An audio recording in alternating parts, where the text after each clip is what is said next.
ദേശാഭിമാനി മുഖപ്രസംഗം 2023 ഡിസംബർ 16. EDയെ നാണം കെടുത്തിയ കോടതി നിരീക്ഷണങ്ങൾ. CBI എൻഫോഴ്സ്മെന്റ് ഡയറക്ടറേറ്റ്, ആദായ നികുതി വകുപ്പ്, CAG തുടങ്ങിയ ഏജൻസികളെയും ഗവർണർമാരെയും കരുക്കളാക്കി പ്രതിപക്ഷം ഭരിക്കുന്ന സംസ്ഥാനങ്ങളിൽ കേന്ദ്രം പിന്തുടരുന്ന ജനാധിപത്യ വിരുദ്ധ നടപടികൾക്കും അട്ടിമറി നീക്കങ്ങൾക്കും വ്യാഴാഴ്ചത്തെ ഹൈക്കോടതി നിരീക്ഷണം കനത്ത പ്രഹരമാണ്. കിഫ്ബിക്കും ധനമന്ത്രിയായിരുന്ന തോമസ് ഐസക്കിനും അയച്ച ED സമൻസ് നിലനിൽക്കില്ലെന്ന് വ്യക്തമായതിനെ തുടർന്ന് പിൻവലിക്കേണ്ടിയും വന്നു. തുടർച്ചയായ ഭീഷണി സമൻസുകളിലൂടെ കിഫ്ബി പ്രവർത്തനം താറുമാറാക്കാനുള്ള നീക്കമാണ് വിഫലമായത്. ഹർജിക്കാരുടെ സ്വകാര്യ വിവരങ്ങൾ തേടിയത് അനാവശ്യമായിരുന്നുവെന്ന് നിരീക്ഷിച്ച കോടതി വ്യക്തമായ കാരണങ്ങളില്ലാതെ സമൻസ് നൽകരുതെന്നും ചുറ്റിത്തിരിഞ്ഞുള്ള അന്വേഷണം അരുതെന്നും നിർദ്ദേശിച്ചു. മസാല ബോണ്ട് ഇറക്കിയതിൽ വിദേശ നാണയ വിനിമയ നിയമലംഘനം ആരോപിച്ചാണ് കിഫ്ബിക്കും ഐസക്കിനും സമൻസ് അയച്ചത്. അത് ചോദ്യം ചെയ്ത് നൽകിയ ഹർജിയിലാണ് സിംഗിൾ ബെഞ്ചിന്റെ ഇടപെടൽ.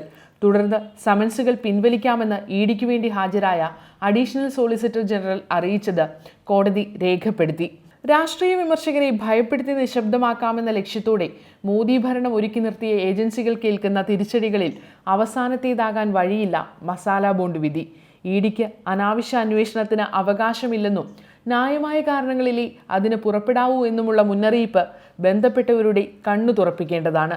വിവിധ സംസ്ഥാനങ്ങളിൽ മറ്റു പാർട്ടികളിലെ നേതാക്കളെ സംഘപരിവാർ വരുതിയിലാക്കുന്നത് പ്രധാനമായും ED മുഖാന്തരമാണ്. ഒന്നുകിൽ BJPയിൽ ചേരുകയോ ജയിലിൽ പോവുകയോ ആണ് പലരും സ്വീകരിക്കുന്ന വഴി. എന്നാൽ അഴിമതിക്കറ പുരളാത്ത ഇടതുപക്ഷ നേതാക്കളെ ഭയപ്പെടുത്താനാകില്ലെന്ന് ഐസക്കിന്റെ നിയമ പോരാട്ടം സാക്ഷ്യപ്പെടുത്തി. ലൈഫ് ഉൾപ്പെടെ പല പദ്ധതികളും വൈകിപ്പിക്കാനും തടസ്സപ്പെടുത്താനും അനാവശ്യ ഇടപെടൽ ഉണ്ടായെന്ന് വ്യക്തം.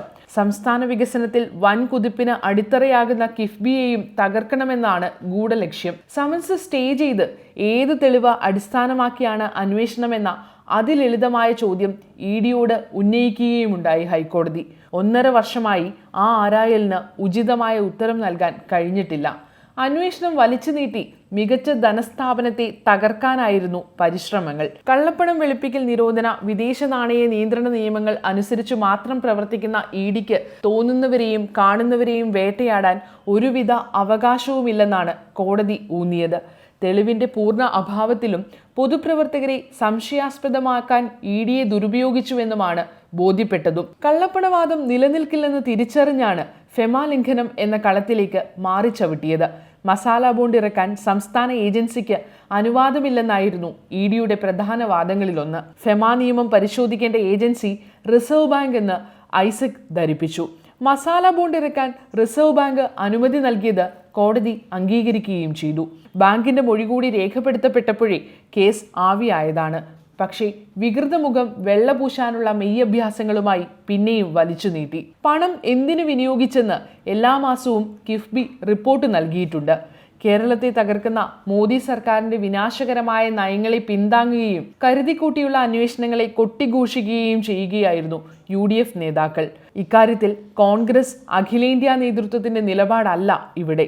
ഐസക്കിന് സമൻസ് അയച്ച വാർത്ത തണ്ണിമത്തൻ വലിപ്പത്തിൽ ആഘോഷിച്ച മനോരമയും മാതൃഭൂമിയും ഒട്ടുമിക്ക ചാനലുകളും കോടതി വിധി തീർത്തും അവഗണിച്ചു. അകംപുറങ്ങളിൽ ബോധപൂർവം അലസമായി വിന്യസിച്ചവരാകട്ടെ വായനക്കാർക്ക് ഭൂതക്കണ്ണാടിയും നൽകേണ്ടിയിരുന്നു.